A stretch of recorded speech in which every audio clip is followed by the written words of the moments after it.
అదే RTV app వార్తల్ని క్షణాల్లో చదివే అవకాశం ఉంటుంది. ఒక న్యూస్ పేపర్, ఒక టెలివిజన్ ఛానల్ మీ చేతుల్లో ఎప్పుడూ ఉంటాయి. వైసీపీ నాయకులపై అసభ్య పోస్టులు పెడుతూ ట్రోల్ చేస్తున్నారంటూ కూడా ఇక్కడ పోలీసులను ఆశ్రయించడం న్యాయం జరగలేదంటూ న్యాయస్థానాన్ని ఆశ్రయించారు వైసీపీ నాయకులు చవ్వా రాజశేఖర రెడ్డి. ముఖ్యంగా నారా లోకేష్ కంప్లైంట్ చేసినటువంటి నేపథ్యంలో మరి వైసీపీ నాయకులు చవ్వా రాజశేఖర రెడ్డి గారు ఉన్నారు. ఏం చెప్తారు ఆయన మాట్లాడండి సార్. ఏంటి సార్ మీ ప్రధాన డిమాండ్? గత సంవత్సరం డిసెంబర్ 21న సోషల్ మీడియా చూస్తూ ఉండడం జరిగింది. ఎన్నో విషయాలు కొంచెం మనసుకు బాధ పెట్టేట్టు ఉన్నాయి. దాంట్లో రెండు ప్రధానంగా, ఒకటి విడుదల రజనీ గారు, ఆర్కే రోజా గారు మధ్య జగన్మోహన్ రెడ్డి గారిని పెట్టి ఒక అసభ్యమైన వ్యాఖ్యానాలతో ఒక ఫోటో మార్ఫింగ్. తర్వాత రెండో ఫోటో మార్ఫింగ్ వచ్చి జీసస్ క్రైస్ట్ వారి మొహంలో జగన్మోహన్ రెడ్డి గారి ఫేస్ను మార్ఫింగ్ చేసి కింద అసభ్యమైన వ్యాఖ్యానాలు. ఎంతో బాధ వేసి నేను 2 టౌన్ పోలీస్ వారి దగ్గరికి వెళ్ళి కంప్లైంట్ చేయడం జరిగింది. ఈ అఫిషియల్ హ్యాండ్లర్స్ తెలుగుదేశం పార్టీవి కూటమి నాయకులు అఫిషియల్ హ్యాండ్లర్స్ వచ్చాయండి. దీనిలన్నిటికీ కారణం లోకేష్ గారు. వారు ఆ రెడ్ బుక్ రాజ్యాంగము దాన్ని మేము అమలు చేస్తామని చెప్పడంతో ఇవన్నీ జరుగుతూ ఉన్నాయనేది ఇక్కడ ఉన్న ప్రధానమైన ఇది. కాబట్టి మీరు వారి మీద కేసు నమోదు చేయాల్సిందిగా వారిని ఆశ్రయించడం జరిగింది. వారి వైపు నుంచి ఎటువంటి స్పందన లేదు. తర్వాత ఎస్పీ గారికి పంపడం జరిగింది.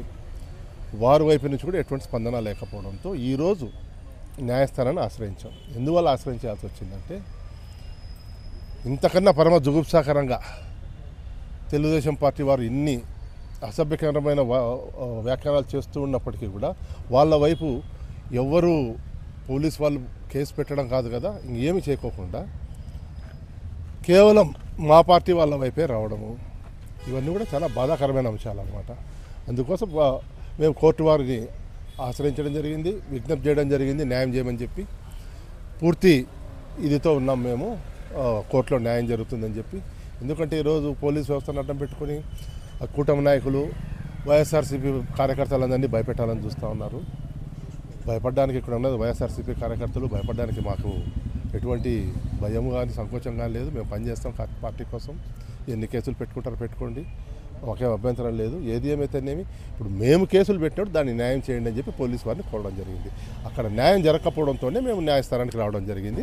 ఖచ్చితంగా న్యాయస్థానంలో న్యాయం జరుగుతుందని మేము భావిస్తూ ఉన్నాం. సార్, ముఖ్యంగా వాళ్ళు కూటమి నాయకులు ఆరోపిస్తున్నదైతే మాత్రం గత ప్రభుత్వంలోనే ఇటువంటి వాటికి నాంది పలికారు కాబట్టి పెద్ద ఎత్తున ట్రోల్ చేశారు, అప్పుడు కూడా ఎటువంటి చర్యలు తీసుకోలేదని మాట్లాడుతున్నటువంటి. దీన్ని ఎలా చూస్తారు వైసీపీ నాయకులు? వాళ్ళు ఈ మొత్తం ఎపిసోడ్ మొదలైందే తెలుగుదేశం పార్టీతో. తెలుగుదేశం పార్టీ వారు ఏం వ్యాఖ్యానాలు చేసినారో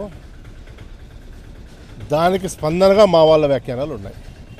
అయితే దీనికి మొదలుపెట్టింది మాత్రం ఖచ్చితంగా తెలుగుదేశం పార్టీ వాళ్ళే, బాధ్యత వాళ్ళే తీసుకోవాలి.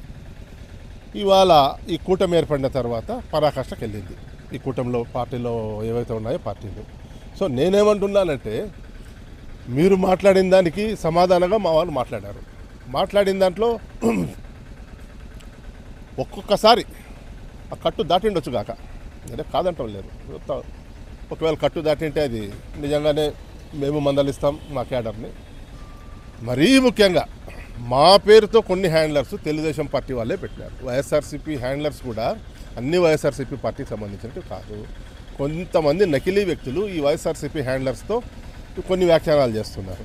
మేము అందుకే చెప్తా ఉండేది, పోలీసులు మీరు దాని మీద చర్య తీసుకోండి అని చెప్తా ఉన్నాం. అదే వైసీపీ కనపడిందంటే ఆ హ్యాండ్లర్స్ అన్ని మా పార్టీకి సంబంధించిన అధికార హ్యాండ్లర్స్ కావాలి. కూటమి నాయకులు మా జగన్మోహన్ రెడ్డి గారి ఫోటోను, రాజశేఖర రెడ్డి గారి ఫోటోను పెట్టి చేస్తూ ఉన్నారు. అందుకే ఇవన్నీ విచారణ చేయండి అని చెప్పి మా బాధ. పోలీసులను ఆశ్రయించింది అందుకే. కాబట్టి ఆ దిశగా కోర్టు ఆదేశాలు ఇస్తుందని చెప్పి మేము పూర్తిగా నమ్ముకున్నాం.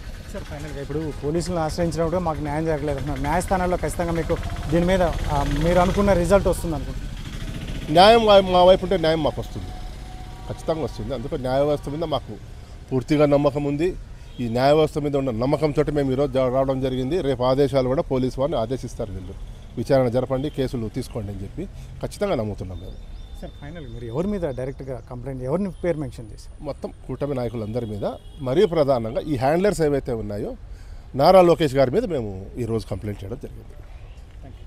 Thank you. ఇది మొత్తం మీద అయితే మాత్రం వైసీపీ నాయకులు చెప్తున్నటువంటి విషయం. గతంలో ఎందుకంటే ఈ వైసీపీ నాయకులపైన ట్రోల్ చేస్తున్నటువంటి నేపథ్యంలో రోజు రోజుకి ఆగడాలు మితిమీరుతున్నటువంటి నేపథ్యంలో అవి చూసి భరించలేకనే పోలీసులను ఆశ్రయిస్తే అక్కడ మాకు న్యాయం జరగనటువంటి నేపథ్యంలోనే ఈరోజు న్యాయస్థానాన్ని ఆశ్రయించినటువంటి నేపథ్యం. అయితే ఐటీడీపీ మొత్తం అంతా నారా లోకేష్ ఆధ్వర్యంలో ఉంటుంది కాబట్టి ఖచ్చితంగా మాకు లోకేష్ మీద కంప్లైంట్ చేసినటువంటి నేపథ్యంలో న్యాయస్థానాల దగ్గర అయితే మాత్రం ఖచ్చితంగా మాకు న్యాయం జరుగుతుందని ఆశాభావం వ్యక్తం చేస్తున్నారు వైసీపీ నాయకులు చెవ్వ రాజశేఖర రెడ్డి.